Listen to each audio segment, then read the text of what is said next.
Okay, good morning po sa bawat isa at batiin niyo muna po ng good morning ang inyong katabi.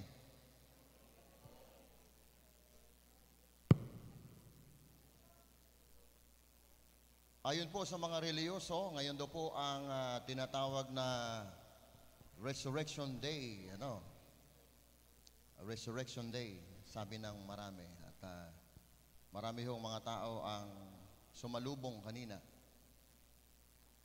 Resurrection Day.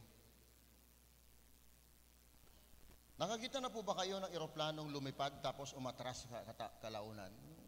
Lumipad tapos umatras. Nakakita na ba kayo ng ganon? Eroplano. Wala pa no, sa totoong buhay, walang eroplano pag maatras. Alam niyo po, napakagandang typology yun. Ibig sabihin po nun, kapag ang isang tao ay mayroong mataas na paniniwala, kapag siya po halimbawa may mataas na paniniwala sa Diyos, ang buhay niya tumutuloy talaga, walang pag-atras. Kapag ang eroplano kaya lumipad, tapos may pag-aalinlangan, ano kayo mangyayari sa eroplano? Yung piloto may pag-aalinlangan. Anong nangyayari sa eroplano? Madidisgrasya talaga, So marami pong mga eroplanong sumabit sa kahoy, tumama sa building, yung mga lipad alanganin, yung mga lipad parang hindi sigurado, ika nga. Ibig sabihin, kapag may pag-alinlangan ang isang piloto, talagang madidisgrasya talaga yung kanyang eroplanong minamaniho.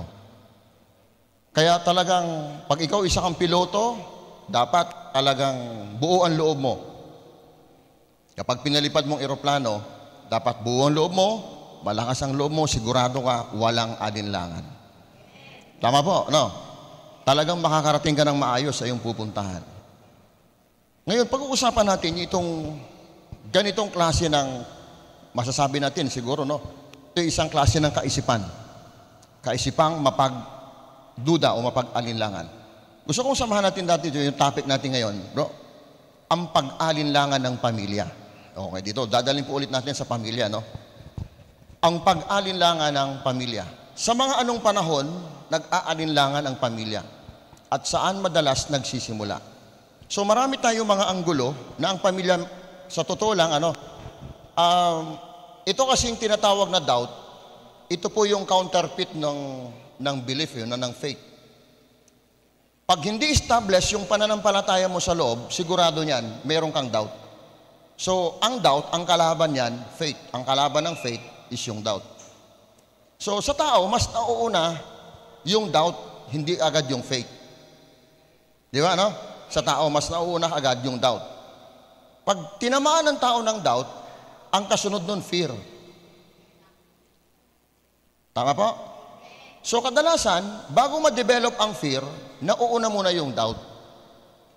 So, sa buhay natin, isang Kristiyano, saan kaya madalas nagsisimula yung pag-aalinlangan ng pamilya?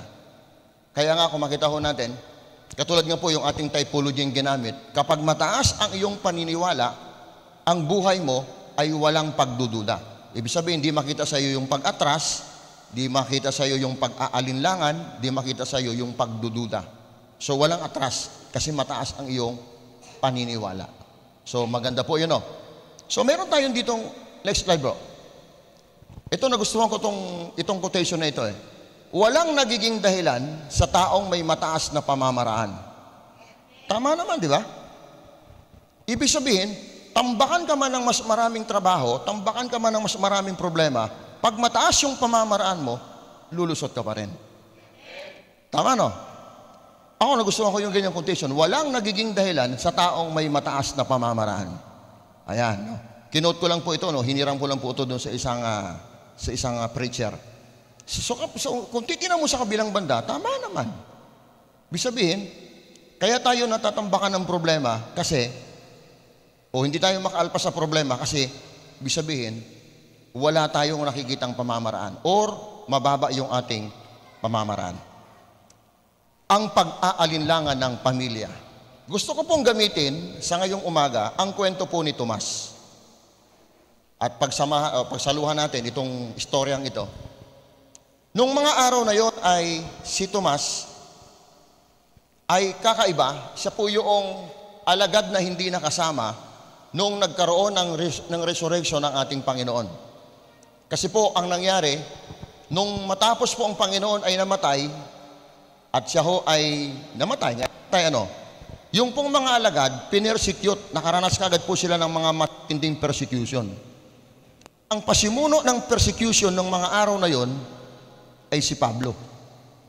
Pinahanap ni Pablo yung lahat ng follower ni Jesus. Kaya on that time, ang mga alagad ay nakakulong sa isang bahay. Kasi po, natatakot sila, baka sila makita ng tropa ni Pablo, ni Saulo, nung araw na yon, at sila ho ay mahuli. Nung mga sandaling yon, ang Panginoon po ay nagpakita dito po sa kanyang mga alagad na nagtitipon sa isang bahay. Nagkataon nung araw na yon, wala si Tomas. Nagtinda pa ng puto nung araw na yon. Nagtinda pa ng puto. De, joke lang, wala po yun sa joke lang po yun, baka seryosohin. Aba, nagtinda pala ng puto. Kaya pala absent. Wala po yun. Ako lang hong may gawa nun, baka isipin nyo po, si Tomas nga nagtinda ng puto. Now, basahin natin ang kwento. Magsimulan tayo sa verse 19 to 20. Kinagabihan ng araw ding iyon, sa unang araw ng linggo, ang unang araw po kasi ng linggo, hindi po Lunes. Ang unang araw po ng linggo ay Sunday. Yun po yan ang totoo yan. The first day of the week is not Monday. The first day of the week is Sunday. Kaya kung mapapansin nyo po, tumatama ang Sabadista Tingnan nyo po Ang unang araw ay linggo. Linggo, Lunes, Martes, Miyerkules, Huwebes, Biyernes, Sabado, ikapitong araw, Sabado. Kaya sa ikapitong araw, nagtitipon ng Sabadista. Kasi ang sabi ng Bible, sa ikapitong araw kayo'y magpahinga. O di tama ang Sabado. Tama po? Okay, no. Siguro mamaya daanin natin yan. Dito po, kung makita po natin, ang Panginoon hindi po siya nabuhay sa ikapitong araw. Siya po ay nabuhay sa unang araw ng isang linggo. Alam niyo po ba ang paliwanag dyan? Ganito. Bakit hindi po siya nabuhay sa araw ng Sabat? Bakit hindi siya nag-resurrect sa araw ng Sabat?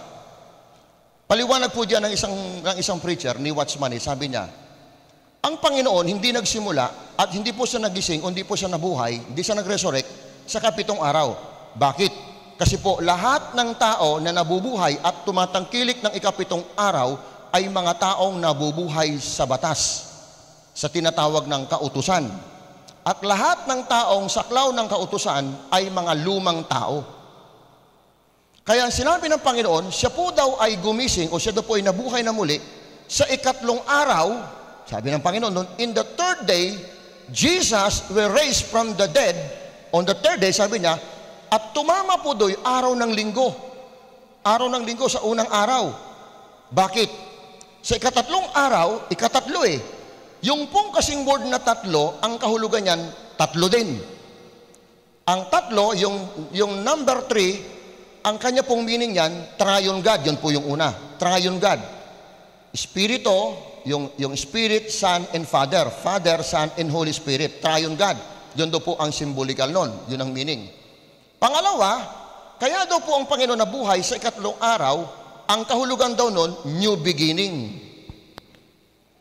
Ibig sabihin, hindi siya nabuhay sa ikapitong araw, nabuhay sa ikatatlong araw. Teka muna, para nalito ko sa sinabi ko. Hindi siya nabuhay sa ikapitong araw, nabuhay sa unang araw ng isang linggo, kasi ang gusto ng Panginoon, gusto niyang magsimula. Nakuha niyo po? Ayaw niya nang ituloy yung mga luma. Gusto niya uling magsimula. Kaya ikatatlong araw, ibig sabihin ng 3, new beginning. Kasi daw doon sa new beginning, kikreate ang Panginoon ng new life. Ayun. Nakuha na natin. So, ang kahulugan pala nung tinatawag na resurrection, yan ho ang kahulugan ng resurrection. Resurrection means new beginning, for a new life. Ayon. So, ibig sabihin, lahat ngayon ng naniniwala kay Jesus, hindi na ngayon tatangkilik nung ikapitong araw. Nakuha niya?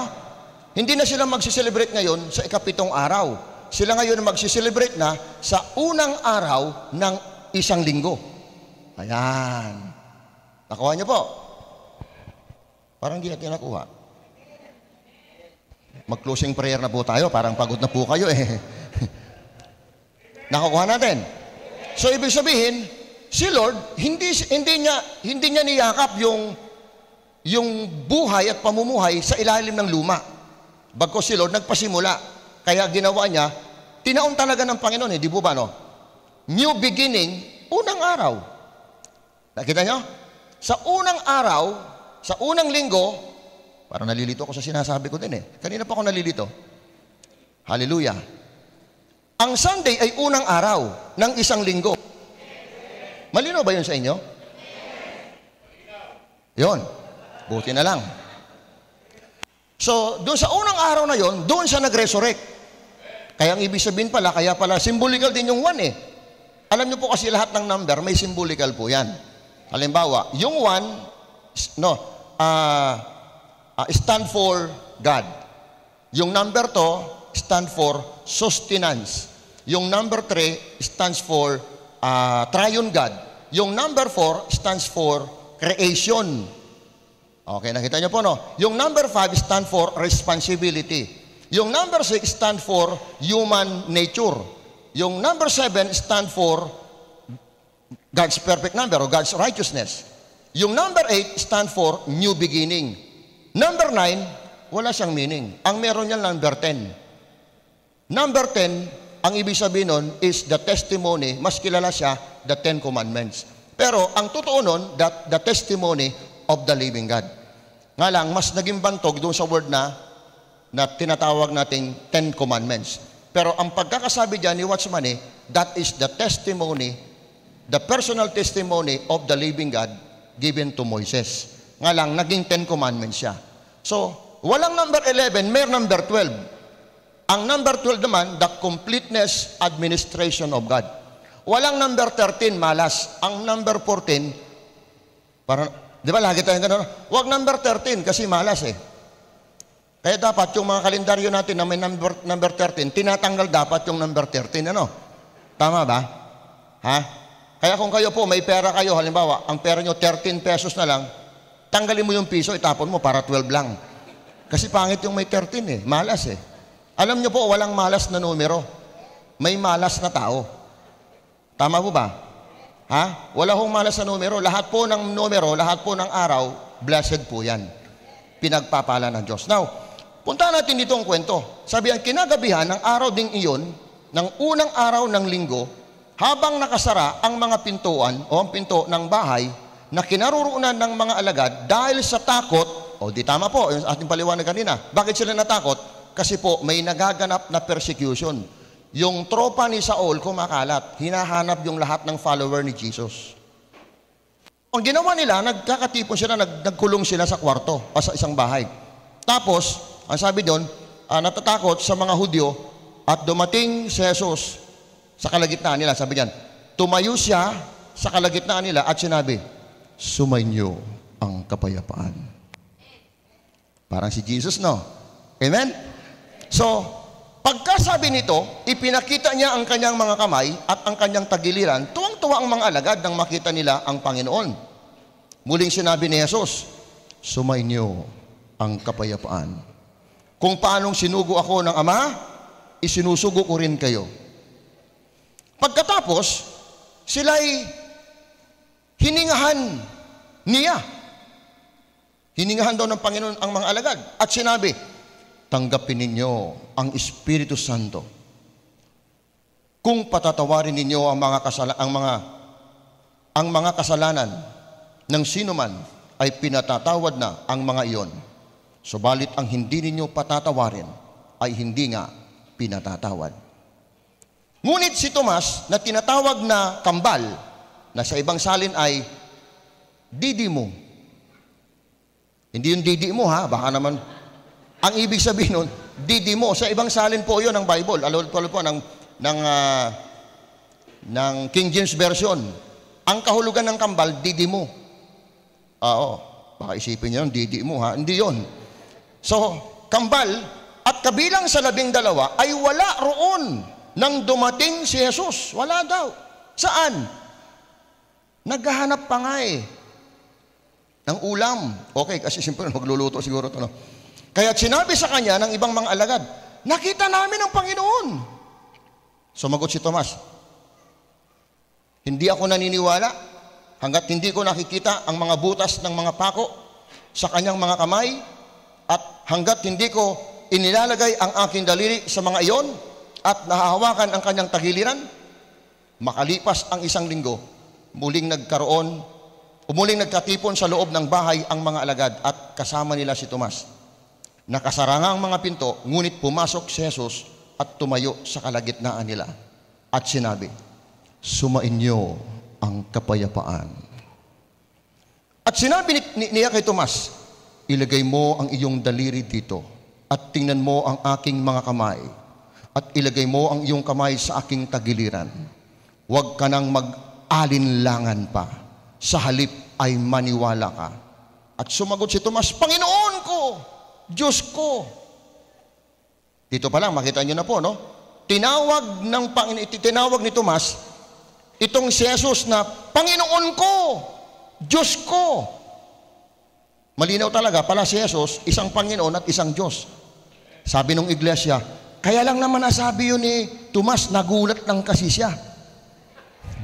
Sabi nung iglesia, kaya daw napabanggit si Tomas ng Panginoon ko at Diyos ko, nagulat lang daw si Tomas.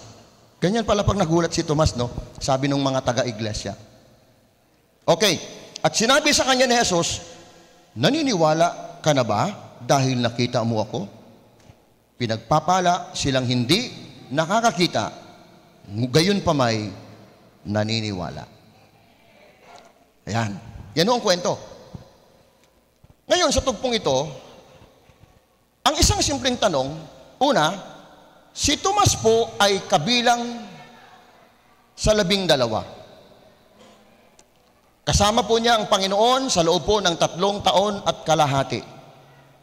Marami silang mga nakikitang kababalaghan, nasaksihan din mismo ni Tomas yung mga grabe. Nakita ni Tomas yung mga kababalagang ginawa ng Panginoon, di ba? Mga pilay nakakita. Tama po? Mga bingay na kalakad.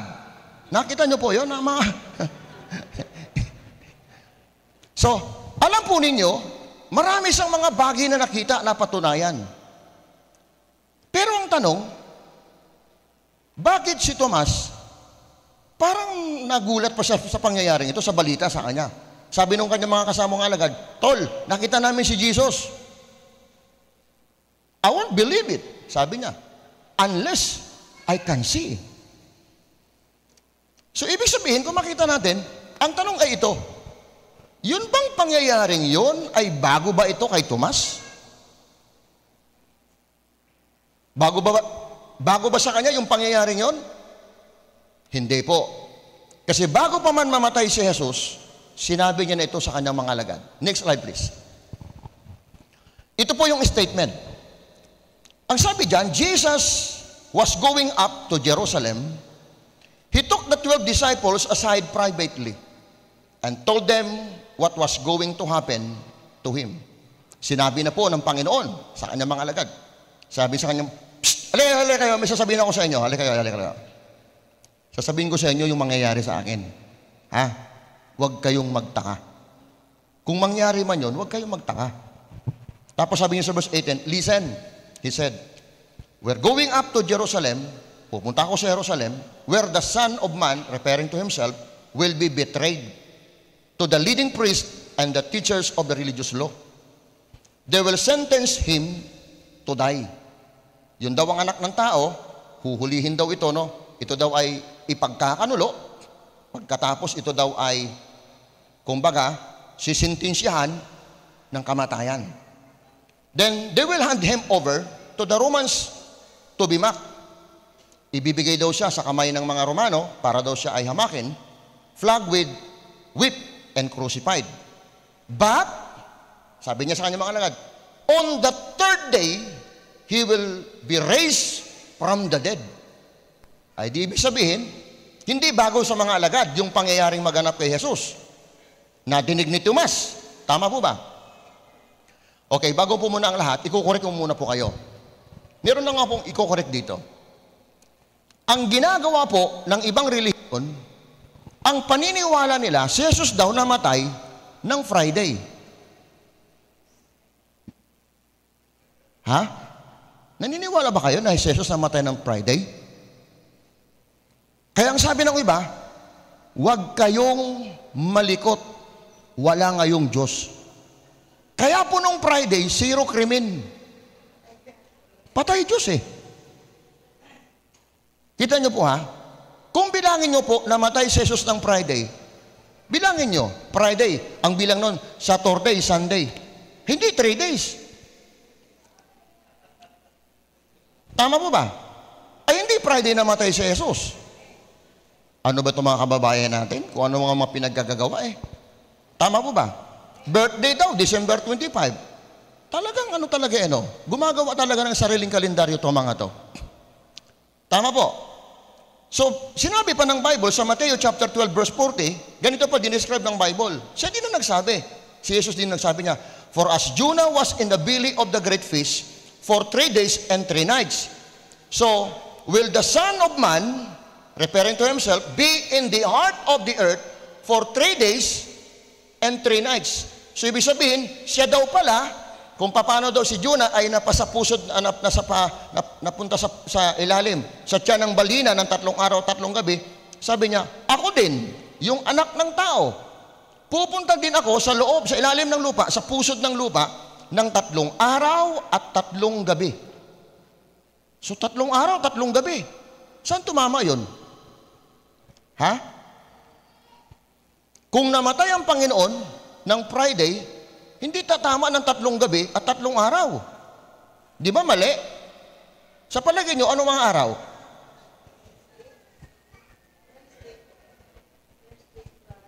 Palagay ko Lunes. Tama po? Lunes ba? Palagay natin, sigurado ang Panginoon namatay Miyerkules. Tama po? Miyerkules eh. Thursday, Friday, Saturday. Oh. Nakuha niyo? Basta kutob ako, hindi talaga Friday. Ganun na lang. Ha? Tama po ba? Kasi 3 araw, 3 gabi eh. Pag kinumpute niyo po kasi yung Friday, hindi tataman, 3 araw, 3 gabi eh. Kaya yung mga kababayan nating reliyoso, wala talaga eh. Mali talaga yung selebrasyon. Now, anong pinupunto ko dito? Hindi bago kay Tomas yung pangyayari. Pero ang tanong, bakit nga ba si Tomas nagkaroon ng pag-aalinlang? Samantalang nadinig na rin pala niya ito, that on the third day, the Son of Man will be raised from the dead. Bakit pa ba siya nag-alinlangan? Ito po ang isang teorya. Kaya daw itong si Tomas nagkaroon ng pag-aalinlangan kasi hindi siya makapaniwala na yung sinabi ng Panginoong Hesus mangyayari. Yun daw pala yun. Hindi siya makapaniwala. Namatay? Tapos nabuhay? Totoo? Hindi nga. Hindi ako makapaniwala. Maliban na lang kung makita ko talaga yung mga sugat niya sa kanyang kamay at saka sa tagiliran. Hindi siya makapaniwala na yung sinabi ng Panginoong Hesus ay mangyayari. Alam niyo po, nung unang panahon, si Tomas, isa lang. Alam po ba ninyo na dumami yung Tomas ngayon yan? Alam niyo ba yun? Dumami ang Tomas? Dati, isa lang ang Tomas Pero nagkapamilya, nagkaanak. Baka minsan yung katabi mo, parang ganito yan. Alam mo, sa totoo lang, naranasan ko talaga ang Panginoon sa encounter. Napuspos nga ako Sabihin ng kapamilya mo, talaga? Tomas. Alam mo, ang laki na talagang pinagbago sa buhay ko ngayon. Ibang-iba na ako talaga sa dati. Ha? Hindi nga.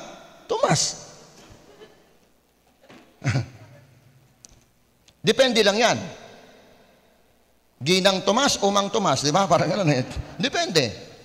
So dito po, atin pong pag-aaralan, ang pag-aalinlangan ng pamilya, bibigyan ko lang po ng dalawang pansin, no? Nasa dalawang kategory lang. Una, yung pag-aalinlangan ng pamilya sa iyo. At ang pangalawa, yung pag-aalinlangan ng pamilya sa Diyos. Kailan nagsisimula ang mga ito? Bagamat maraming aspeto ng buhay natin na nag-aalinlangan ng tao, pero dito kong gamitin ang mga ito sa pamilya, simula sa iyo, at ganoon din naman sa Diyos, itong mga pag-aalinlangan ito. Unahin ko muna po sa iyo. Katulad ko po, ako po sa pamilya namin, ako po yung unang nakakilala. Yung aking kapatid, meron po kasi akong kapatid sa una, dalawa sila, tapos ako po yung bugtong na anak sa huli. Bali po kami lahat, 4 kami. Nung ako nakakilala sa Panginoon, 1994, nakakilala ako sa Diyos. Umuwi po ako sa amin ng 1996 at ako po ay nagsishare ng gospel at ako po ay nag-aano sa mga kababayan ko. Unang-una, hindi makapaniwala sa akin ng nanay ko na ako po ay ibang-iba na kaysa sa dati. Hindi rin makapaniwala yung kuya ko at saka yung ate ko. Nagulat sila na pagdating ng linggo, hindi na ako pumapasok doon sa malaking simbahan. Kundi pupunta na ako doon sa simbahan nung grahe. Sa grahe pa lang noon ang Clint nagsimula sa Romblon. Tapos nung makita nila na doon ako nagsisimba, sabi niya, bakit ka nag-iba ng simbahan? Sabi niya, alam mo kasi yung mga Christian na yan, mga demonyo yan. Sabi ko, ma, wag niyo pong sabihin na demonyo yan. Kasi sa aking buhay, malaki hong nagawa. Ang ginawa ng nanay ko, itinapon yung lahat ng damit ko doon sa aming, anong tawag nito? Bahay mo, tapos yung lagwerta. Ha? Ayun, parang ganun, ano? Itinapon ng nanay ko. At ang sabi ng nanay ko, kung ayaw mong sumunod sa akin, lumayas ka. Eh di, wala akong magawa. Tumira ako sa parsonage. Yung kuya ko, tinutuya niya ako. Nagkukwento ako sa kanila ng mga naranasan ko sa Panginoon, hindi sila maniwala. Alam mo, sa totoo lang, ma, di ba alam mo naman ang buhay ko before, bago ko umalis dito? Napakawalang hiya akong tao. Nakikita mo naman, isa kong basagulero. Di ba pag umuwi ako, lasing? Di ba nakikita nyo? Oo. Pero hindi ako binago ng reliyon. Ako po, nang umalis ako sa ating bayan, isa akong sakristan, di ba alam mo yon? Pero nakita mo, ang bait-bait ko pagdating ng linggo, pero walang hiya ako pagdating ng Lunes at saka Sabado. Pero ang buhay ko ngayon, hindi na ganun. Mula Lunes hanggang Linggo, mabait na talaga ako kasi may ginawa sa akin si Lord. Hindi maniwala ang nanay ko eh. Ang tawag pa nga sa akin ng utol ko, andyan na si Jesus, oh.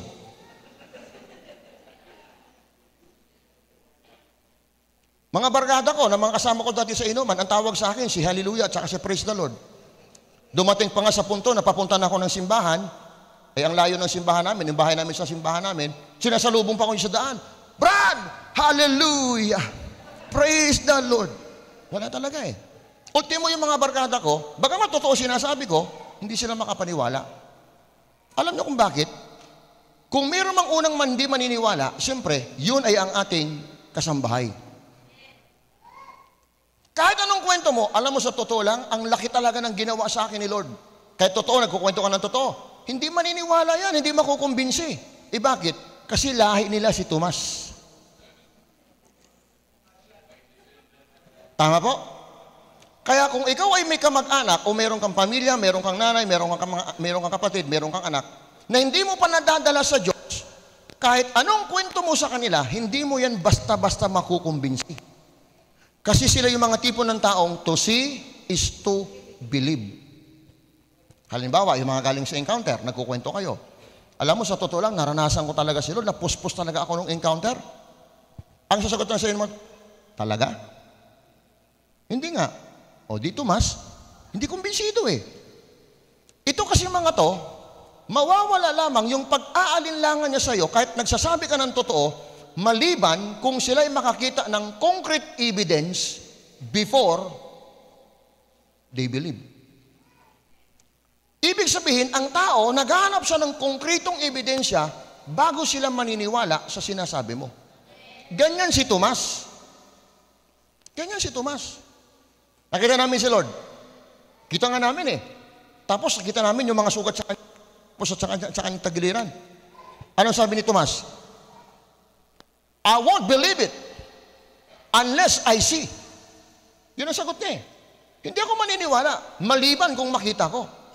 Si Tomas, bago mo pa siya mapapaniwala, kailangan mo na muna siyang pakitaan ng concrete evidence doon sa sinasabi mo. Parang tayo.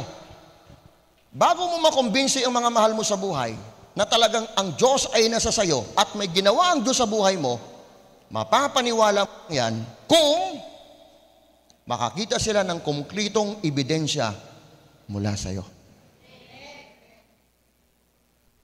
Katulad yung nanay ko, dinadala ko na sa simbahan. Ma, tara, simba tayo. Ayaw ko. Katoliko talaga ako. Sunod ulit na linggo, ma, tara. Ayaw ko.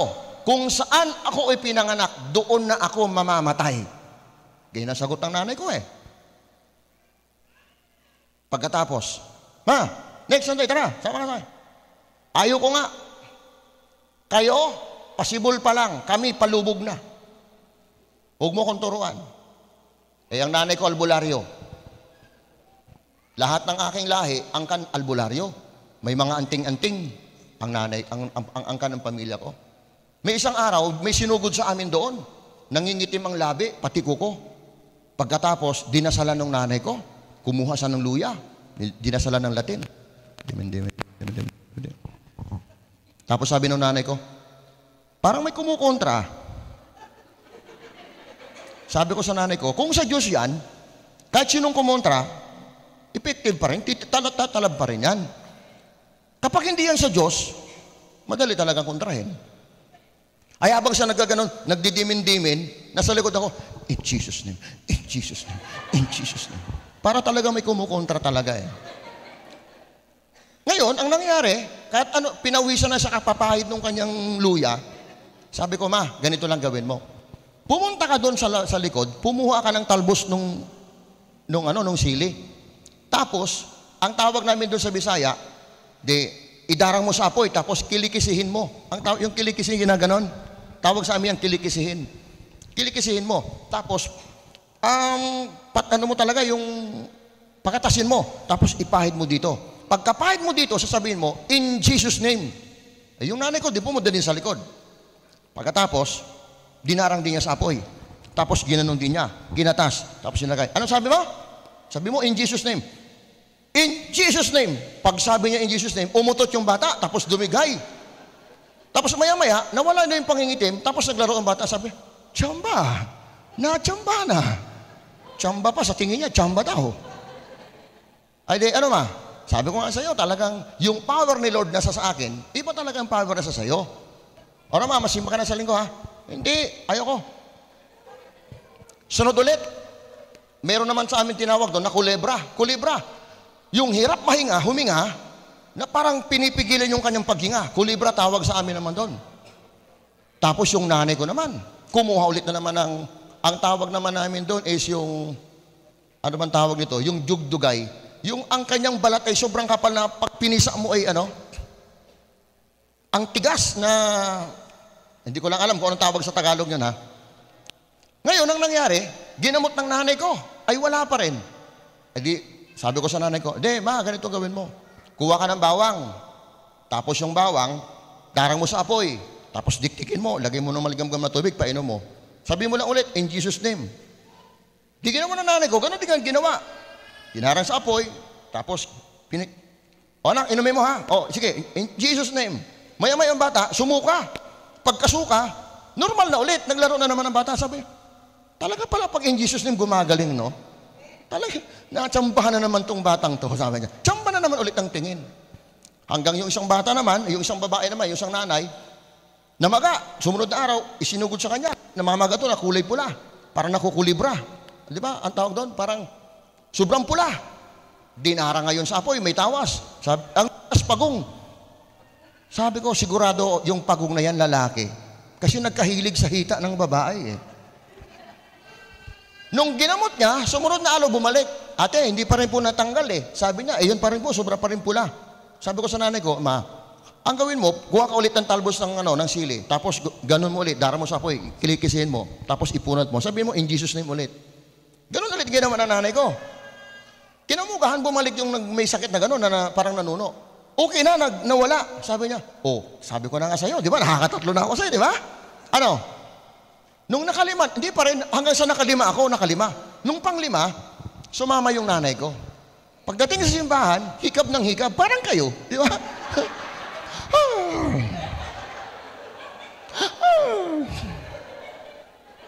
Tapos sabi niya ganito, ang hirap naman niya sa simbahan niyo. Doon sa amin, sa simbahan, ang simba doon, kalahating orasan, tapos, ang sa inyo, haba-haba. Sabi ko, ma, doon ikaw nagsimba ng kalahating oras, may natutunan ka ba? Wala nga, nalilimutan ko kaagad nung nagsisimba ka din sa amin, yung, may natatandaan ka? Meron din, kahit pa paano. Sabi ko sa iyo Di ba? Sunod na linggo, sinama ko ulit. Sunod na linggo, nakatatlong linggo. Pang-apat na linggo ba, kinontrata ako. Sabi niya, Hindre, ganito ha. Sasama ako sa iyo, pero wag mong tatanggalin sa akin yung Jesus Maria Josep. Ayan. Sino sa inyo dito kapag naliligo? Jesus Maria Josep. Mayroon pa ba sa inyong ganon na nagma-Maria Josep pa ba kayo? Kaya lalo ka tuloy lumalamig Kasi tinatawag mo yung tatlo. Jesus Maria Josep. Tapos sabi niya sa akin, tapos wag mo ding tanggalin sa akin yung pag-aantanda ko. Yung pag-aantanda.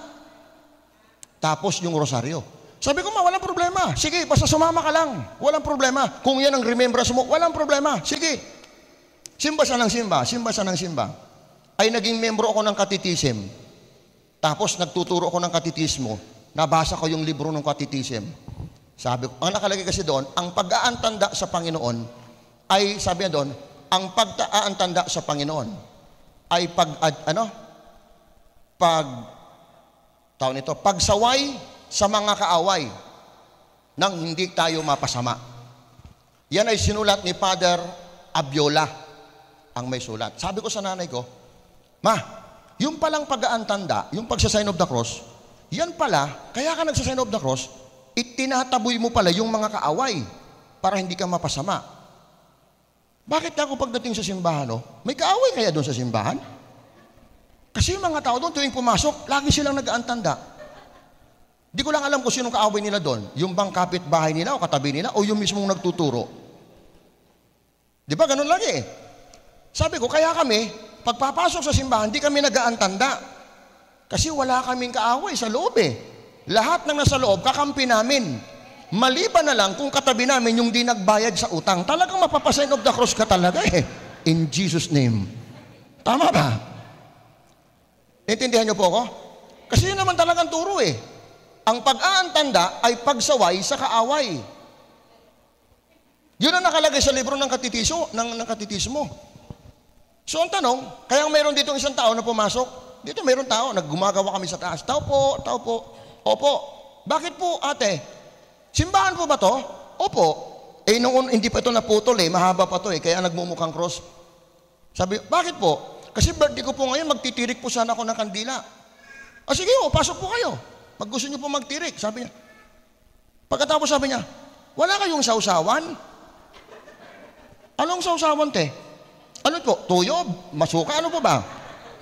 Di yung sausawan. Kasi doon sa meron kaming sausawan, yung ginagano namin Yung di ba may sausawan? Sabi ko sa kanya, te, pasensya ka na. Prito po kasi ginagamit namin dito So ngayon, sabi ko, wala ako dito sa amin. Doon po yun sa malaking simbahan. Doon po may sausawan. Sabi niya, alis na lang ako. Doon na lang ako magtirik ng kandila. So tayo kasi nasanay. Di ba kapag tayo po halimbawa, papasok sa simbahan, lagi natin ginagamit yung pag-aantanda. Ang pag-aantanda pala, ginagamit lang sa pagtaboy sa kaaway. Siyempre nasanay na tayo. Kahit saan tayo, ginagamit. Halimbawa, meron kang nakikita na parang nakakatakot. Yun, pwede ka mag-antanda. Kasi may kaaway ka. Hinahabol ka ng Indiano, sisingilin ka. Yun, dapat mag-aantanda ka ng ganon. Mga aso na ulol, halimbawa, dapat mag-aantanda. Kasi kalaban yun Tama po ba? Tama po? Naalala ko tuloy yung magkaibigan ng Muslim at saka yung Kristiyano. Tuwing na lang sila, nakasakay sila sa jeep. Tuwing mapatapat sa simbahan, yung Kristiyano, laging nagaganon. Nakakatatlo na. Sabi ng Muslim, Tol, kanina pa kita nakikita. Tuwing ka na lang mapapadaan tayo sa simbahan, lagi ka nagaganon. Ano bang dahilan? Sabi sa akin yung barkada ng Kristyano, alam mo ka, bakit tol? Kasi ang ganyang simbahan, nagbibigay sa amin ng liwanag yan. Kaya pala. So pag napadaan naman sila ngayon ng isang simbahan, nag-aantanda na naman yung kaibigan niya. Biglang tumigil yung umihi yung driver. Umihi din silang dalawa. Pagkatapos, nakita ngayon ng isang Kristiyano, yung kaibigan niyang Muslim, nag-antanda din. Sabi, tol, Kristiyano ka na, hindi ka na Muslim? Muslim pa rin. Ba't ka nag-antanda? Kita mo ba yan? Oo. Napukor, yan ang nagbibigay ng liwanag sa bahay namin. Kaya nung makakita sa Napukor, nag-antanda di siya. Yung Muslim, kasi yun daw ang nagbibigay ng liwanag. Yun, natutunan niya sa barkada niyang Kristiyano Bakit kapag nakakakita ka ng simbahan, nag-aantanda ka? Kasi yan ang nagbibigay liwanag. Isip siguro ng Muslim, pagkakataon ko na to, sigurado. Itong Napukor, nagsusupply ito ng liwanag sa amin Kaya pagharap niya doon sa Napukor, nag-antanda siya ngayon. Tinanong siya, ba't ka nag-antanda? Kasi iyan, alam mo ba yan? Yan ang nagbibigay ng liwanag sa atin. Ayan. Noong panahong yun, parang ang tao ganito po, Buksan natin, anak. So chapter 20, verse 25, ganito po ang naging conversation. They told them, sinabi po ng mga alagad kay Tomas, "We have seen the Lord." Kita namin ang Panginoon. But Thomas replied, "I won't believe it." Sabi niya, "Unless I see." Hindi ako maniniwala maliban kung makita ko. Ibig sabihin, yung palang mga mahal natin sa buhay, maniniwala lang talaga na ang Diyos mo ay hindi patay at talagang yan ay buhay kung makakita sila ng konkretong ebidensya. Ay sa mga anong panahon, nawawala ang pag-aalinlangan nung pamilya mo sa'yo. Halimbawa, kung ikaw yung naunang na Christian, di ba nagkukwento ka? Tara ma, magsimba tayo. Tara mga anak, magsimba tayo. Hindi mo sila basta-basta makukumbinsi. Maliban kung makakita sila ng mga concrete evidence sa buhay mo. Katulad halimbawa ng Una, kapag nakita nilang ikaw ay nagbabago. Yun yung una. Tama po ba? Tama po? Yun yung una Kapag nakita nilang ikaw ay nagbabago. Pag nakita ng pamilya mo yan, na talagang ikaw ay nagbabago, makukumbinsi yan. Talagang nasa iyo nga ang Diyos. Kasi sa totoo lang, wala po kayong makita. Tama po yung sinabi ng isang author, Sabi niya, ganito, yung ang mga sakit gumagaling, para sa akin hindi yan miracle. Halimbawa, mga pilay nakalakad, para sa akin hindi yan miracle. Yung mga bingi nakadinig, hindi yan miracle para sa akin. Kasi bakit? Yung mga bagay na yan, kayang gawin ng science. Para sa kanya, sabi nung isang preacher, sabi niya, para sa akin, isa yung kayang gawin yan ng science. Bulag, nakakita, kayang gawin ng science yan Pero ang hindi kayang gawin ng science, yung isang taong walang hiya na nabago ang buhay, wala pang gamot at ekspertong nakagawa niyan. Na ang isang walang hiya, babaguhin ang buhay, wala pang eksperto. Kahit mga eksperto sa medisina at maging scientifico, wala pang nakagawa. Ang nakagawa lang yan, Diyos. Kaya para sa akin, isa pong napakalaking miracle, yung isang taong walang hiya, nagbago, yun ang himala. Kasi hindi mo mabibili sa Mercury Drugs. Ibig sabihin, mas makukumbinsi mo ang mahal mo sa buhay na talagang ang Diyos ay nasa sayo at talagang nagkaroon na resurrection ng buhay mo kung nakita nila ngayon yung pagbabago. So tandaan niyo po Sabi ni Pablo, isang bagay lang aking hinihingi, ang maranasan ko ang pagkabuhay na muli ni Jesus. Pag sinabi mong pagkabuhay na muli, ibig sabihin, yan po ang tinutukoy niyan is yung new beginning at saka yung new life. Okay. Pag ang buhay mo nagkaroon na ng pagbabago, ibig sabihin, naganap na sa buhay mo ang bagong simula. Tama po ba? Kung wala pang pagbabago sa buhay mo, ibig sabihin, hindi pa naganap yung bagong simula. Ibig sabihin, hindi mo pa na-experience yung power of the resurrection of Jesus Christ. That's the effect. Lahat dapat ng tao nararanasan nila yung tinatawag nating the power of the resurrection. Kung halimbawa, sumasamba ka sa Diyos, kumakanta ka sa Panginoon, nagsisimba ka linggo-linggo, pero hindi nagbabago buhay mo. Ibig sabihin, ang Diyos mo sa loob mo, patay. Tama po. Kasi walang nagagawang pagbabago, walang manifestation sa labas eh. Pero kung sa buhay mo, halimbawa, nagsisimba ka, tapos nakikita sa yung pagbabago mo, ang Diyos mo talaga sa buhay mo, hindi patay, buhay. Kasi nakikita resulta eh. Ngayon, depende yan sa'yo. Ano ba, Diyos mo ba, buhay o patay? Nakikita yan sa gawa. Una, makukumbinsi ang mga mahal mo sa buhay na ang Diyos mo nga ay buhay kapag nakita nila yan sa'yo, yung ikaw ay nagbabago. Tandaan nyo ha. Pangalawa, yung nagiging seryoso ka sa Diyos. Nagiging seryoso ka sa Diyos. Meron dito pamilya na dala ng anak. Sinong nanay, sabi niya, ako napapansin ko sa anak ko, parang ang layo niya na kaysa sa dati. Una, pag ualis ang bahay, dati hindi nagpapaalam, pero ngayon nagpapaalam. Tapos, kapag yan ay lumabas, ang tagal bago umuwi. Tapos ngayon, nakikita ko, maga na uwi. Pagdating sa bahay, nandun niya malimit sa sala, nanonood. Pero ngayon, nagkukulong sa kwarto. Sinisilip ko, kala ko naglalaro. Nagdi-devotion daw. Tawag niya doon, devotion. Ang anak ko dati, pag binigyan ko ng pagkain, lamon agad. Nagpipray muna. Kaya nagtanong ako sa anak ko, anak, saan ka ba nagsisimba? Man, doon po ko nagsisimba sa simbahan sa malaking puno. Nag-isip ngayon yung anak, ay yung nanay, sabi niya, anak, pwede ba kahit isang araw, dalhin mo ko doon sa simbahan ninyo? Ginawa ng nanay, dinala yung anak, araw po ng amin pong Thanksgiving Day sa Pasaway Court. Dinala. Tapos, pagdating doon ng nanay, tumitindig daw ang kanyang balahibo, tumitindig. Sabi, hindi naman ako naiihi, pero bakit tumitindig ang balahibo ko? Ganito pala kasaya ang anak ko. Kaya pala yung anak ko, balik-balik dito, ang saya pala dito. Tapos sabi niya, pag uwi ko, ang dami ko natutunan. Tapos ang sabi sa akin ng anak niya, anak, ma, sasama ka ulit sa susunod? Oo naman anak, dyan ako magsisimba. Kahit saan tayo pumunta, babalik tayo dito, dyan talaga tayo magsisimba. Sa simbahan sa malaking puno. Nakakatuwa. Kasi yung Diyos sa Klim, kapre, amen? Malaking puno di joke lang. Yung nanay na kumbinsi. Kaya alam nyo mga anak, mga kabataan, hindi man ako makapangangaral. Iyon ang malimit ko sinasabi sa mga kabataan natin ha. Yung mga panghapon na youth, ang lagi ko sinasabi sa kanila ganito, mga anak, hindi man ako makapunta sa bahay nyo para makapangaral ako ng mabuting balita. Pero matutulungan nyo ako para sa pamilya nyo. Simple lang. Kailangan nyong ipakita sa mga magulang ninyo ang tunay na babago. Halimbawa, paggagaling natin dito sa simbahan, huwag nang lumakwatsa. Diretso na kagad sa bahay. Kung pupunta man kayo doon sa mga coffee shop, ipaalam sa magulang. Pagkatapos, pagdating sa loob ng bahay, magkaroon kayo ng third eye. Makakita kayo ng mga hugasan, ng mga labahan, pagkatapos ng mga tupiin. Kasi ang nangyayari, wala kayong third eye. Parang nanay lang lagi ang may third eye Amen po ba yun?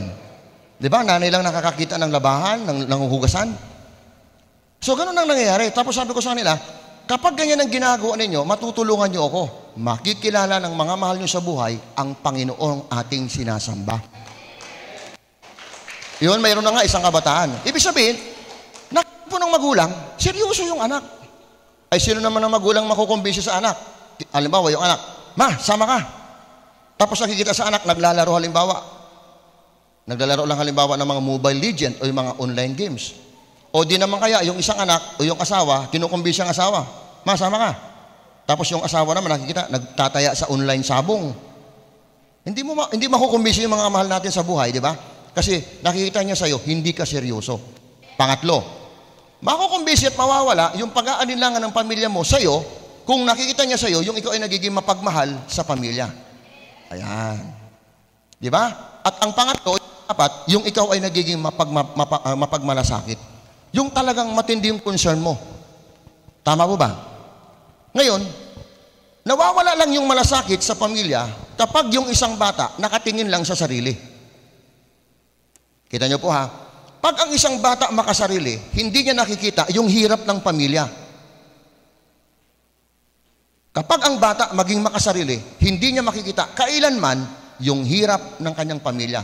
Makikita lamang ng anak yung hirap ng kanyang magulang, yung hirap ng kanyang mga kapatid, kung matuto siyang magmahal sa pamilya, hindi sa sarili. Tama po ba? Ngayon, papasok tayo ngayon dito sa challenge. Ito ang challenge sa atin. Ang challenge sa atin ito ay ito. Patunayan mo sa pamilya mo.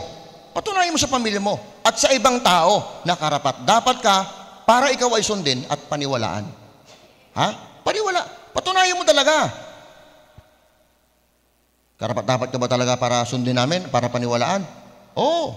Patunayan mo. Yan. Ibig sabihin, you have to prove. You have to prove to your family that you are worthy to be followed. Patunayan mo talaga sa kanila. Patunayan mo talagang Diyos mo buhay sa loob mo. Patunayan mo yung Diyos mo may ginagawa sa loob mo. Kailangan nakikita yon sa pagbabago. At kung ang Diyos ay nakikita sa buhay mo, simple lang yan. Nakikita nila, ang Diyos nga'y gumagawa sa buhay mo pag nakitaan nila na nagkaroon ka ng pagbabago sa pananalita. Yun ang una. Pangalawa, makita nila may pagbabago ka sa iyong mga kilos. At pangatlo, doon sa mga gawa. Kung dati-dati, kapag nagsalita ka, para kang pilosopo, o kung ikaw kung dati-dati, ikaw kapag nagsalita, para kang laging pabalang, o kung dati-dati, kapag nagsalita ka, puro palaging pataas ang boses. Ngayon, malumanay na. Di ba sabi nga ng Bible, ang malambot o ang malumani na sagot ay nakakawala ng puot. Subalit, nakakagalit ang pabalang na sagot. Nakuha niya? Amen po ba? So, malalaman mo na talagang yung taong ito, binago na talaga ng Panginoon kasi may nakikita yung pagbabago sa pananalita. Ayan. Pero hanggat hindi nagbabago ang pananalita mo, yung kilos at gawa mo, hindi mo sila makukumbinse. Lagi silang may pag-aalinlangan. Kaya minsan makita natin yung mga magulang natin, di natin makukumbinse, asawa, mga anak, di natin makukumbinse. Eh bakit? Eh kasi mismo, baka hindi pa nila nakikita sa buhay mo yung evidence, yung concrete evidence. Hindi mo sila masisi, mga kamag-anakan ito ni Tomas. Tama po. Ganun ang tao di ba? So ngayon, makita po natin, yun po yung una, kailangan nating patunayan. Kaya pag ito'y talaga nagbago, pakita mo talaga ang pagbabago. Huwag nang buwan. Huwag naman yung nagbabago ka lang kapag may hinihingi ka. At kapag nakuha mo na, balik ka ulit sa dati. Huwag naman yun. Sana ang pagbabago, pakita mo, ng tuloy-tuloy. Huwag yung tuloy, putol. Huwag naman yung ganon. Amen. Ha? Malinaw po ba sa inyo? Nung ako kasi ay nagbago talaga ako ng dire-diretso. Kasi bakit po ako nakumbinsi? Simple lang Nung ako po ay pumunta ng Quirino Grandstand, meron po kaming, nung panahon ni Mike Evans, ang naging visitor po noon, kulang-kulang 1,000 na mga wheelchair na nakapila, panahon ni Mike Evans. Karamihan po doon, grupo ng El Shaddai. Bago matapos ang krusada, lahat ng wheelchair, talagang lahat po yun gumaling. Pinamigay, dinonate sa isang orphanage yung pong mga wheelchair. Doon pa lang, nagulat ako. Sabi ko, ibang klase itong simbahan ito, ibang klase itong pananampalataya na to. May mga ebidensya Kaya nung mga time na yon, unti-unti po akong nagsaliksik. Medyo ako nagbago ng pag-aaral. Puntahan natin yung pangalawa. Ayan. Ito naman yung pangalawa, yung pag-aalinlangan ng pamilya sa Diyos. Sa mga anong panahon, nagkakaroon ng pag-aalinlangan ang pamilya sa Diyos? Sa mga anong panahon? Di ba? Madalas, ang pamilya nagkakaroon ng pag-aalinlangan sa Diyos, lalo na kapag sila po may ini-expect, hindi nangyari. Tama po ba? Or di naman kaya, meron silang mga bagay na hinihintay na hindi natupad. Or di naman kaya, ang pamilya po ay nandoon sa panahon na nakakaranas ng matinding kagipitan, kinakapos, nahihirapan, nagkakaroon ng matinding sakit. Yan po yung mga panahon kung saan ang pamilya po ay nagkakaroon minsan ng pag-aalinlangan sa Diyos. Naalala ko lang yung kami po nagkaroon ng krusada. Nagkaroon kami ng krusada. Yung isa kong barkada, lahat kami kasi po ang title ng crusade, Healing Crusade Sipin mo, dumating, ang dami, 8 jeep, puro lahat may sakit. Ay ilang kaming pastor na sa harapan. Ang nakapila sa akin, yung isang taong may mataas na lagnat. Tapos, Yung isang lalaki naman, ang nakapila sa kanya, doon sa kapwa ko pastor, baliko yung paa. Baliko. Yung ang kanyang paa, ang kanyang talampakan nakaharap sa kanya. Nakakita na ba kayo ng ganung tao? Ha? Yung talampakan niya, nakaharap sa kanya, ang inilalakad niya, yung sakong. Eto na ngayon, nagpipray kami. Lumapit sa akin yung barkada kong pastor. Sabi niya, bro, sa tingin mo ba, kaya pa to ni Lord? Tingnan mo, parang imposible tol eh. Sabi ko, tingin, kaya yan, subukan mo lang. Pag-pray mo. Anong gagawin ko? Papikit mo mata. Bro, pikit ka mata, pikit. Tapos, pahiram mo ng langis. Sabi mo muna kung naniniwala sa Diyos. Naniniwala ka ba kay Lord? Mismo siya, may doubt siya eh. Sabi niya, parang hindi to gagaling eh. Balik ko ang... Kailangan to doktor. Pray mo lang. Ay kami, meron pa kaming isa pang step bago kami makalapit doon sa pasyente. Eh dito kami sa likod, nag-uusap. Nagtatalo kaming dalawa. Eh siyempre sabi niya, palit na lang tayo, ikaw na lang mag-pray, ako dyan sa'yo. Hindi na, sa'yo tumapat eh. Kaya mo yan. Ay di ito na ngayon. Pinagpipray na namin. Tapos ako mag-pray. Nakakatuwa talaga yung kapangyarihan ng Diyos, no? Nung pinagpipray ko yung babae na talagang taas ang lagnat, sa pangalan ni Jesus, biglang habang ako nagpipray, patapos ang pray, pinapawisan na. Yung pinapawisan. Tapos maya-maya, wala na po akong lagnat. Akit kagad siya sa entablado, nagpapatotoo. Yung kasama ko na pastor, hindi pa tapos mag-pray. Haba ng prayer. Pagkatapos, purihin ang Panginoon. Brad, ituloy na lang ninyo sa bahay panalangin yan. Sabi niya, talagang hindi talaga agad gagaling ngayon eh. Sabi niya, talaga may proseso talaga yan, Brad. Sabi niya. Tapos sabi, tama ba yung sinabi ko doon sa kanya? Makita mo na kagad, hindi talaga tama yung sinabi ni Santiago. Pag ikaw ay may pag-aalinlangan, huwag kang aasa na ikaw ay may tatanggapin. Kasi sa simula pa lang, may pag-aalinlangan na. Tama po ba? Kaya huwag kayo mag-alinlangan. Ngayon, ano po bang ibig sabihin ng salitang doubt? What doubt is? Sabi dito, sa meaning niya, doubt means that you are not fully convinced that God is able to do what He has promised. Yun daw ang ibig sabihin ng salitang doubt. Yung ikaw daw ay hindi masyadong kumbinsido. Hindi ka talaga 100% kumbinsido na kayang gawin ng Diyos yung mga bagay na ipinangako niya sa'yo. Yun palang ibig sabihin ng salitang doubt. Ang tanong, kayo ho ba'y naniniwala na kayang gawin ng Diyos yung mga bagay na ipinangako niya sa inyo? Yung Bible, pinaniniwala niyo ba talaga na talagang yun ay kayang gawin ng Diyos sa inyo? Ha?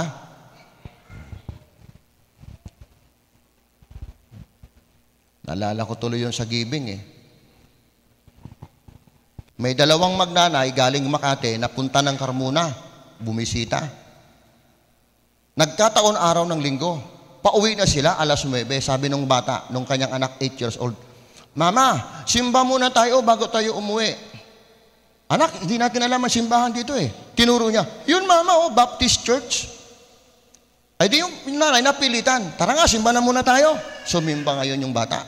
Kasama yung nanay. Ay siyempre, pag sa simbahan, bago ka pa lang, pinapaupo sa harap. Di ba, no? Pinapaupo sa harap. Ay di nandun sila ngayon sa harap, umupo. Nakikinig ngayon yung nanay, yung mag-ina. Pangangaral ng pastor. Pagdating na ngayon sa giving, ito na ngayon, may paparating, ipinapanag na ngayon yung giving. Sabi nung bata, Mama, bigay ka ha. Sabi nung nanay, Anak, wala na tayong pamasahe. Ito na lang ang pera natin. Di yung bata, di talaga mapakali. Mama, nandiyan na yung basket, bigay ka na, bigay. Kinukurot ng nanay yung bata, tumahimik ka, wala na tayong pamasahe. Tatlo na lang, malapit na basket. Mama, magbigay ka na, dyan ang basket. Tumapat na, Mama, bigay ka na. Napilitan ngayon yung nanay dumukot. Ay buo 500. Nahulog ngayon si 500. Paglagpas ng basket, tagtad na ngayon ng bata ng kurot. Tumboto ka, wala ka talaga. Napasubo ko dahil sa iyo. Tagtad na ng kurot ngayon. Ay di yung bata, aray. Puro, akala ng kung ano lang ginagawa. Aray. Ay di, tagtad na yung bata, no? Maya-maya, sabi nung nanay, ayan, maglalakad na tayo pa uwi. Wala tayong pera. Bata ka, di mo malang iniisip ng ating lakad. Yung bata, nakahawak lang sa kamay. Tapos maya, Ninong! Kita niyo yung ninong niya, naglalakad doon sa may Jollibee. Ninong! Pag ninong niya, oh, anak, halika. Sabi niya, tagal na kita hindi nakikita, laki-laki mo na. Oh, kamusta ka naman? Eto po, nagsimba po kami, nag-aaral naman po ako. Si mama at si papa po, ayos naman po sila. Oh, magaling ah. Anak, ilan tayong taon din nagkita? Ano po, mga 5 taon. Oh, ito anak 5,000. Oh, anak, ito ha. Oh, saan ka pa pumunta? Uwi na po kami, ninong. O, di sabi nung ninong, pasensya ka na, nagmamadali ako ha. Tapos, ang bata, Mama, bigay ni Lord. Sagot ng nanay, mabuti na lang anak, kinumbinsi mo ko magbigay kay Lord, no?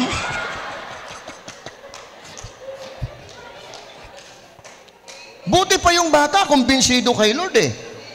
Di ba? Ay palibasan, di naman siya may hawak ng pera. Pero makita mo, yung bata, kumbinsido, pag nagbigay ka, ibabalik ni Lord. Pero yung nanay, yun nga eh. Kaya minsan, na tayo po, ito mga kapatid minsan tayo po, nahirapan tayo na lumakad sa pananampalataya kasi nadodominate tayo ng ating 5 senses. The only way to overcome our doubt is do not allow to dominate your thinking by your 5 senses. Yun lang yun eh. Di ba? Kaya hindi ka makalakad sa pananampalataya kasi nadudominahan ang pananampalataya mo nung 5 senses mo. Ano yung 5 senses mo? Di ba madaling manampalataya sa Panginoon kapag nakikita mo? Di ba kapag nakikita mo, madaling manalig sa Diyos eh. Kapag nahawakan mo, kapag naaamoy mo, prito yan, di ba? Fried chicken yan. Pero pag hindi mo na nakikita, parang beyond na, lagpas na doon sa senses mo, doon na, minsan nagkakaroon ka na ng doubt. Mangyayari kaya yon? Mangyayari kaya? Kaya kayang gawin ng Diyos yon? Ayan. Kaya minsan, yan po nagiging problema. Na i-educate tayo, na dodominate tayo ng ating pong senses, kaya tuloy hindi tayo makalakad sa pananampalataya. Now, bigyan po natin ng pansin. Sa Bible, hindi lang man po si Tomas ang may pag-aalinlangan. Hindi lang po si Tomas ang naging doubters. Ang tawag natin dyan, doubter. Yung pag nag-aalinlangan ka, tawag po dyan, doubter. Si doubter, ang kasama niyan, si tungangers. Tama po ba? Tapos si tungangers, ang kanyang kaibigan, si tolongges. Amen? Malinaw? Ngayon, mapapansin po ninyo, hindi lamang po si Tomas ang naging doubter kay Lord. Sino pa? Si John.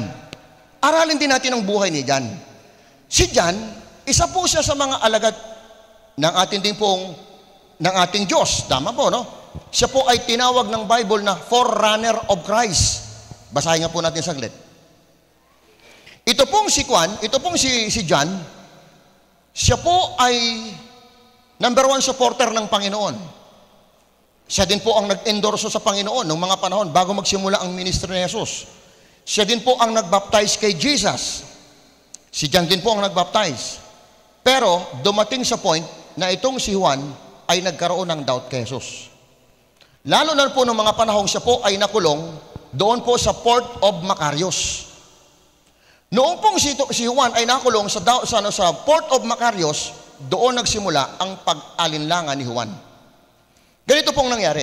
Chapter 7, verse 19 ng Lucas, kumuha si John ng 2 alagad, pinapunta sa Panginoon upang itanong kung siya na nga ang ipinangakong darating o kung maghintay pa ng iba.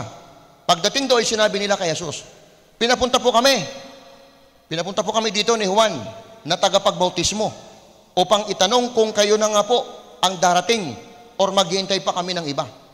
Teka muna, ikaw ang nagbautismo? Ikaw ang nagpakilala? Tapos ngayon, nagduda ka? Ayan. Ayon po sa pag-aaral, John the Baptist was a forerunner of Jesus Christ and supporter of Jesus, but despite of all this, he doubted Jesus. Kita nyo ha, siya ang naghanda ng daraanan ng Panginoon, number 1 na supporter, siya pa nag-endorso. Tapos ngayon, dumating ka sa punto ng pag-aalinlangan. Bakit ano pong nangyari? Kasi po, si Juan, ng panahong yon, kaya po siya nagkakaroon ng pag-aalinlangan because John was on prison on that time. Di ba? Gaano man katindi ng pananampalataya mo sa Diyos, gaano man katindi ng ng iyong pagsunod sa Panginoon. Pag nakulong ka sa isang sitwasyon na parang halos wala ka nang magawa, dududa ka talaga sa Diyos eh.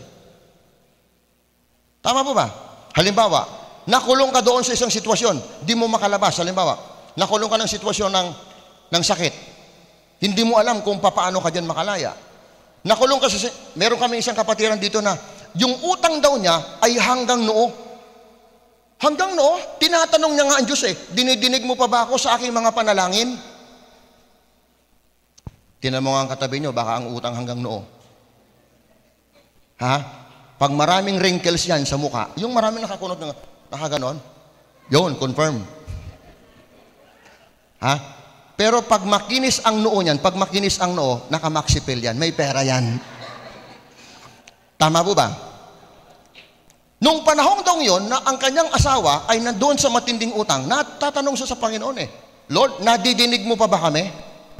Panginoon, pansin mo pa ba kami? Totoo ba talaga ikaw sa amin? Yun. Yun yung mga tanong eh. Ang tao nagkakaroon ng pagdududa pag talagang nakukulong eh. Tama po ba? Naranasan nyo na po bang makulong? Sa isang sitwasyon na halos hindi mo alam kung papaanong makalabas? Siguro nakaranas naman kayo, no? So dito po makita natin, John began to doubt the Lord. So ito daw si Juan nagsimulang magduda sa Panginoon when the expectation did not happen. Kaya nagpatanong siya, inutusan niya yung kanyang dalawang alagad. Puntahan niyo nga talaga yan. Tanungin mo nga talaga kung yan na ba talaga ang Misaya. Kasi ang tingin ng Panginoon kay Juan, ang tingin pala ni Juan sa Panginoon, hindi Misaya eh, parang Misayad. Teka muna, bakit kung talaga siyang Misaya, bakit hindi ako tinutulungan? Tanungin nyo nga, siya na ba talaga yung Misaya o maghihintay pa tayo? Ang sagot ng Panginoon, napakalayo. Sabihin mo kay Juan, ako yung nagpapagaling, ako yung nagbumubuhay ng patay, ako yung nagpapagaling sa mga bulag. Ang layong sagot na no? Lord, ikaw ba daw talaga yon? Sabihin mo sa kanya, ako ang mga gumagawa ng mga himala. Yun din ang kunento. Hindi sinabi ng Panginoon direktahan, ako nga ang Misaya. Now, mapapansin natin, magkaiba sila ni Tomas. Si Juan, nagsimula siyang magduda sa Panginoon nung ang kanyang expectation hindi natupad. Di ba ganyan tayo? Di ba? Halimbawa, talaga magdududa ka talaga sa Diyos eh. Ang panalangin mo, Lord, nakikita niyo naman po Panginoon, 20 years na ako dito sa kumpanya. Tulungan mo naman ako, Panginoon, na kahit papaano ma-promote. Sumunod na buwan, natanggal ka sa trabaho. Bakit po ganun, Panginoon? Ang panalangin ko sa inyo ma-promote, ba't ako tinanggal sa trabaho? Kung ikaw kaya ang sa kalagayan ng ganun, lalakas ba ang pananampalataya mo? Ha? Sa palagay nyo pa, lalakas ang pananampalataya mo? Kasi ang layo sa expectation mo eh. Hinihingi mo, ma-promote, pero natanggal ka. Di ba? Ayaw ko kung iibigin mo pa ang Diyos. Tama po. Ipinagpipray mo yung negosyo mo, Panginoon, tulungan niyo po na ang negosyo po namin ito, mas lalo pang itong sumagana at pagpalain ng todo, after 1 week na lugi. Alayo sa expectation eh. Minsan, dinadaan tayo ng Diyos sa ganon. Bakit? Kasi gusto ng Diyos ipakita, hindi yung kakayahan mo, hindi yung magagawa mo, kundi yung magagawa niya sa buhay mo.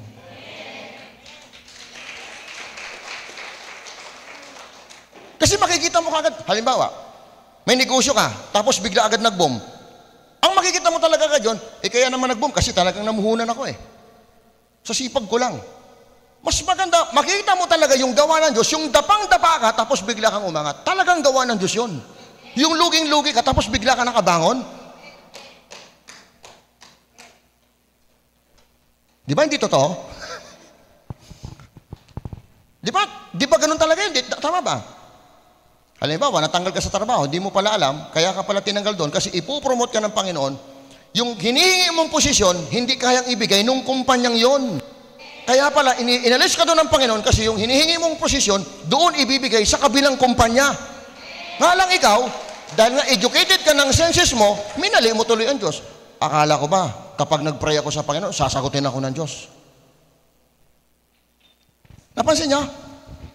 Mga kapatid, tulad na sinabi ko, inaalaw ng Diyos mangyari ang mga bagay na yan Hindi para ipakita yung magagawa mo at kakayahan mo, kundi inalaw ng Diyos ang mga bagay na ito na mangyari upang makita mo yung kayang gawin ng Diyos sa buhay mo.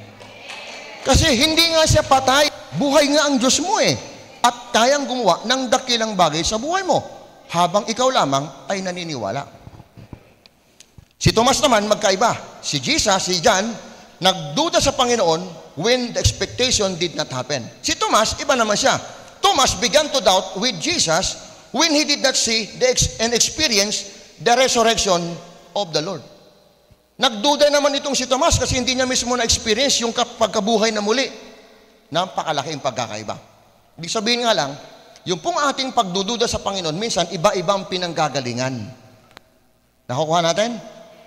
Pero ano pa man ang mangyari, paniwalaan ninyo, ang Diyos mo ay buhay at yan ay may magagawa. Hindi patay ang Diyos mo. Tama mo ba? Kung ang Diyos mo ay naniniwala ka ng Diyos mo ay buhay at may magagawa, ibig sabihin, wala kang bagay na dapat ipag-aalinlangan. Yung mga bagay na hinihingi mo, kaya niyang gawin sa iyo, kaya niyang patunayan mo sa iyo, nga lang sa takdang pinili, sa panahong tinakda na pinili niya para sa iyo. Tulad ng sinabi sa Bible, i-quote ko lang itong verse na to. 1 Corinthians chapter 15 verse 14. Kung si Kristo ay hindi muling binuhay, walang kabuluhan ang aming pangangaral at walang katuturan ang inyong pananampalataya. So ibig sabihin, kung si Jesus hindi nabuhay na muli, walang kwenta yung ating pananampalataya. Ay bakit? Eh kasi mag-pray ka, halimbawa, manatay ka kasi wala namang gagawa. Ay bakit walang gagawa? Ay patay nga ang Diyos mo eh. Nakuha niya? Ibig sabihin, sinasabi ni Pablo, dahil ang Panginoon mo ay buhay, yung pananampalataya mo may kabuluhan. Yung pananampalataya mo may mangyayari. Kasi yung Diyos mo hindi na natiling patay, nabuhay. Ibig sabihin nun, may kakayahang gumawa sa buhay mo. Pero bakit minsan dumarating sa punto kapag tayo po ay nandoon sa gipit na sitwasyon? Tayo po, nag-aalinlangan. Katulad nga po nito, no? Gusto ko lang po sinabi dito ng isang manunulat. Sabi niya, it is better to doubt the beginning, at the beginning, but not the end. Okay lang daw magduda sa simula, wag lang sa katapusan. Kasi ang totoo yan, ang kalaban talaga ng, ang counterfeit, o ang kalaban po ng pagdududa ay pananampalataya, at ang kalaban ng pananampalataya ay pagdududa. Now, gusto kong usapan natin to. The problem with the doubters, ang problema daw sa mga nag-aalinlangan, they are involved in various activities in the church. Sumasama daw yun sa mga gawain sa simbahan. But they do not give 100% commitment and obedience except to see them as impossible things that happen that have become possible work of God. Parang may mga tao daw pala na sumasama daw sa simbahan. Sumasama. Pero hindi kayang ibigay yung 100% na commitment at saka obedience. Maliban kung makakita yan ng mga bagay na imposible, naging posible na mga gawa ng Diyos. Grabe, na-experience namin yan dito sa simbahan. Nung mga panahon, nagsisimula pa lang kami, nakikita yan ng aming mga kapatiran dito ng mga nakasama naming leader. Kita nyo po ha? Nung mga panahon kami nagsisimula pa lamang, ang hirap makuha yung commitment nila. Ang hirap. Pero nung makita nila yung paano nag-operate yung kapangyarihan ng Diyos, lalo na doon sa mga taong inaalihan ng demonyo, meron ditong isang kapatiran na galing na po sa iba't ibang simbahan, pero hindi talaga kailanman napakalma. Nagwawala yung babae na yon sa tuwing siya inaatake ng espiritu. Sa panahon namin, panahon ng Bible study, sa isang kapatiran, biglang inatake siya. Nung inatake siya, nakita nila mismo paano na mag-operate. Ultimo ha, nakaupo yung babae, tapos biglang nahulog sa bangko, binubuhat nilang 5, hindi nila mabuhat-buhat. Sabi niya, parang nakapako tong babaeng ito. Binubuhat nila yung paa, sobrang bigat daw. Kahit isang tao nga lang yun, pag normal yun, kaya mong buhatin eh. Pastor, ano kayong pupuling gawin namin doon? Sabi ko, paupuin ninyo. Pastor, bigat talaga eh, hindi ko kaya eh. Ang ginawa ko sa kanila, ganito lang yan. Alam nyo ako kung bakit di yan mabuhat-buhat? May demonyong nakadagan. Eto, kinuha ko yung langis. Tapos nilagyan ko yung langis yung paa. Tapos nilagyan ko ng langis yung bandang sa may ulok-ulokan dito. Tapos sabi mo, in Jesus, I command you right now, rise up! Nung makita ng mga leader na witness, tumayo nga yung babae, tapos kusang umupo. Ito na ngayon. Nagwawala yung babae, nagwawala. Tapos sabi ko sa kanila, sige, yung human strength, buksan mo yung kanyang kamay. Kahit anong pilit nilang buka, hindi talaga nila mapabuka-buka yung kamay. Sabi ko, ganito lang yan eh. Lord, itong kamay nito, inuutusan namin sa pangalan ni Jesus, bumuka. Now, pagpatak namin ng langis, I command you right now, open your arms. Kusang nabuka eh. Kusang nabuka. Sabi nila, ganda pala, pastor, no? Sa madaling salita, yung babaeng ito, naka-recover, nakawala, parang nakaalpas na doon sa pag-atake. Eto, ang sabi ng mga leader kong kasama, pastor, hanap pa tayo kung saan pa yung mga inaalihan. Tara, hanap pa tayo. Saan pa kayo dito may inaalihan?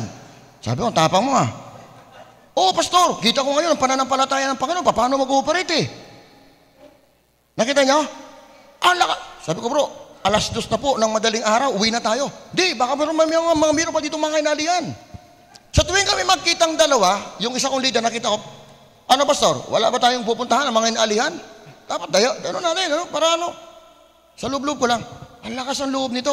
Lumakas ang loob niya kasi isang imposible na naging posible. Tama po? Yung mga ganon, halimbawa, mga imposible yun eh, halimbawa, yung bading naging pastora, di ba? Impossible. Amen?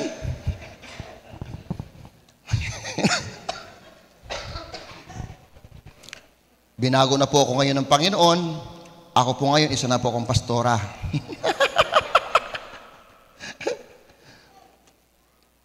Ganyan ang tao. Hindi mo makukuha yung 100% commitment maliban kapag nakakita siya ng mga impossible na naging possible. May ganitong kwento sa Bible. May isang lalaki na inaalihan ng demonyo yung anak. Sa tuwing umaatake yung masamang espiritu, ang ginagawa ng masamang espiritu, iniuntog yung ulo ng kanyang anak. Iniuntog, bang! May ganyan kaming kapatiran before. Kumukuha siya ng mga gamit, pak! Kung ano lang makuha niya, na pinupukpok. Pero hindi siyang may gusto nun. Yung masamang espiritu. Tapos, ang ginagawa pa nito sa kwento, yung kanyang anak, pinatatalon doon sa apoy. Woo! Isang araw nakita niya si Jesus. Sabi niya, Lord, kung kayo po may magagawa sa anak ko, pagalingin niyo po. Ito yung sagot ng Panginoon. Kung may magagawa, eto. Sa aklat ng Marcos chapter 9, verse 23. Kita nyo ha, yung sagot na yun, yung salitang yun, salitang may pagdududa eh. Sabi sa kanya ng Panginoon, di na natin binasa, ano? What do you mean? If I can? Anong ibig mo sabihin mo? Kung may magagawa? Ang statement na sinabi ko niya sa inyo, doon po sa verse 22, nandoon yun. Lord, kung kayo po sana may magagawa, pagalingin niyo po ang aking anak. So pagdududa yun. Na lumapit siya sa Panginoon, tapos may pag-aalinlangan. Lord, kung kayo po may magagawa. Kaya sabi sa kanya ng Panginoon dito, anong ibig mo sabihin? Kung may magagawa? Jesus asked, anything is possible if a person believes. Sabi niya, lahat ng bagay, anumang bagay ay magiging posible sa isang taong naniniwala. Ibig sabihin, walang mahirap sa isang taong naniniwala. Yung kung anong pinaniniwalaan mo, ngayon din mangyayari. Experience ko yan. Pumunta kami ng isang conference. Nasa bundok kami. Sasakay pa kami ng bangka, papunta kami ng bayan. Ay kailangan naming maligo. Ay walang katubig-tubig. Ay bundok eh. Maniwala kayo mga kapatid. Yung tropa ko lumuhod, nagpipray sila sa Panginoon, Lord, ngayon pong araw na to, 2:00 madaling araw, bigyan mo po kami ng tubig na mapapaliguan namin para pagpunta po namin sa conference, kami po Panginoon refresh. Maya-maya 5:00 ng madaling araw, umulan, puno yung drum. Puno yung drum. Hindi nakapaligo kami ngayon. Sabi ko, nakakatawa naman sila, talaga umulan, no? Pagbaba namin, siguro kung di ko nakamali, mga 100 meters, tuyo yung lupa. Tinanong namin, umulan po ba dito? Wala ho. Punta kami sa kabila, umulan po ba dito? Hindi rin po. Pumunta kami sa kabila sa karating, umulan po ba dito? Hindi ho. Ibig sabihin, doon lang sa tapat natin, umulan? Ha? Libot tuyo, tayo basa. Iyon talaga Yun yung mga impossible eh. Tama po ba? Pag ganyan na ang nakikita nyo sa Diyos, lalakas talaga ang loob mo eh. Nga lang tayo, hindi pa tayo nakakakita ng mga impossible na naging possible. Kaya yung ating pagsunod sa Diyos, malabnaw. Yung ating paglilingkod sa Diyos, malabnaw. Yung ating dedikasyon sa Panginoon, malabnaw. Magiging puro lang yan pag nakakita ka na ng mga impossible. Halimbawa, yung mga bulag na lumalakad, di ba? Yung mga bingi nakakakita, ay mga ganon. Yun yung mga matitinding himala na ginagawa ng Diyos. Amen? Amen po ba? Now, tapusin ko po sa John chapter 20 verse 29, sabi po ng Panginoong Jesus, sabi niya, then Jesus told him, you believe because you have seen me? Naniniwala ka ba dahil nakita mo ako? Sabi ng Panginoon, blessed are those who believe without seeing me. Ibig sabihin, mapalad ang taong kahit walang nakikita, pero naniniwala. Tayo. Kaya sabi sa Bible, kapag ikaw daw ay nanalangin sa Panginoon, magpasalamat ka na. Ay ang pilosopo sumagot, ba't ako magpapasalamat? Wala pa nga sa akin eh. Ganun ang pilosopo, di ba? Magpasalamat ka lang kung natanggap mo na. Hindi pala natin alam, kaya pala nagsabi ang Bible, na kapag ikaw ay nanalangin, magpasalamat ka na, isa pong malinaw yon na ikaw ay naniniwala na ibibigay talaga sa iyo yun ng Diyos. Lord, wala pa man sa akin, pero nagpapasalamat na po ako. Lord, salamat po sa kagalingang ibibigay mo. Pinapasalamatan mo na, bakit? Kasi naniniwala ka, gagawin talaga ng Diyos yun. Tayo mga tao, baliktad. Saka na tayo magpasalamat pag dumating na, wala pa nga eh. Di ba, ganun? So, ibig sabihin, itong bahaging ito na tinuturo sa atin ng Diyos, huwag nating hayaan na mangibabaw yung pagdududa, yung pag-aalinlangan sa Diyos. Pag kayo po tinamaan ng pag-aalinlangan, pagdududa, huwag ho kayong manatili. Kasi sabi po ng Bible, sa James chapter 1 verse 6 ayata yun, sabi doon, ang taong nag-aalinlangan ay walang anumang matatanggap or hindi niya matatanggap ang anumang bagay na kanyang nais. Kaya pag ikaw ay humingi sa Diyos, huwag kang magduda. Ha? Huwag mong pagdudahan si Lord. Pag humingi ka kay mayor, kay congressman, kay gobernador, pwede pa, pagdudahan mo yung mga yan. Kasi sila yung mga yan, madali daw silang lapitan, pero ang hirap mo naman hagilapin. Di ba? Pero kay Lord, ibang klase si Lord. Ano sabi niya? Call on me. Ha? Ano sabi niya? Call on me. Jeremiah 33 verse 3, call on me, and I will answer you, and I will show you great and mighty things that you have never seen before. Kaya si Lord hindi politiko. Totoo talaga siya kapag nangako. Tumawag ka lang sa Kanya, sasagot lang siya sa'yo. Wala nga lang nakalagay immediately. Tumawag ka sa akin, anak, sasagot ako sa'yo. Wala nga lang nakalagay agad-agad. Bakit? Kasi yung paghihintay mo, dinidevelop pa dito yung pananampalataya mo. Ha? Kung hindi man nangyayari yung mga bagay nating inaasahan at yun man ay pinahintulot maranasan mo, huwag ka kaagad-agad magtanong kung may Diyos ba o wala. Inaalaw ng Diyos mangyari yun. Ito inaalaw ng Diyos mangyari para hindi mo lang makita yung magagawa mo, kundi ang makita mo yung kaya niyang gawin sa buhay mo. Tama po? Tama po ba? Parang pag ganyan na, malungkot na kayo. Ayan. So, buong pamilya, magtiwala sa Panginoon at umasa kayo, kung ano man ang inyong pagtitiwala, mangyayari yun. Basta't huwag ka lang aatras. Dahil the moment na mag-atras at umatras ka, hindi mo na makukuha at matatanggap yung bagay na inaasahan mo sa Diyos. Kasi sabi sa Bible, sa Karatang Hebreo, hindi kinalulugdan ng Panginoon ang taong umuurong. Ang kinalulugdan ng Diyos, ang taong kayang mabuhay sa pananampalataya. Tayo po'y manalangin, Panginoon, maraming salamat. Sapagkat hindi ka patay sa amin, ikaw ay nanatiling buhay, na may magagawa at higit pang magagawa sa aming mga buhay. Salamat. Hindi kami nagkamali sa aming naging Panginoon. Hindi kami nagkamali sa aming naging sandigan. Hindi kami nagkamali sa aming pinagkatiwalaan. Salamat, sapagkat totoo ka sa iyong mga salita. Totoo ka sa iyong mga pangako. Sabi mo, Panginoon, sa aklat po ng Jeremias, sabi ng iyong lingkod na si Jeremias, sa chapter 17, verse 7, mapalad ang tao, Panginoon, na nagtitiwala sa iyo. Sabi mo doon sa verse 6, mapalad ang tao na nagtitiwala sa Diyos, na ang pag-asa niya yung Panginoon. Matutulad sa isang punong nakatanim sa tabi ng ilog. Dumating man ang matinding tagtuyot, mananatiling sariwa ang kanyang mga dahon. Lord, salamat, sapagkat ang pananampalataya ang siyang susi upang ang mga bagay na imposible ay maging posible at ang mga bagay na hindi nakikita ay makikita.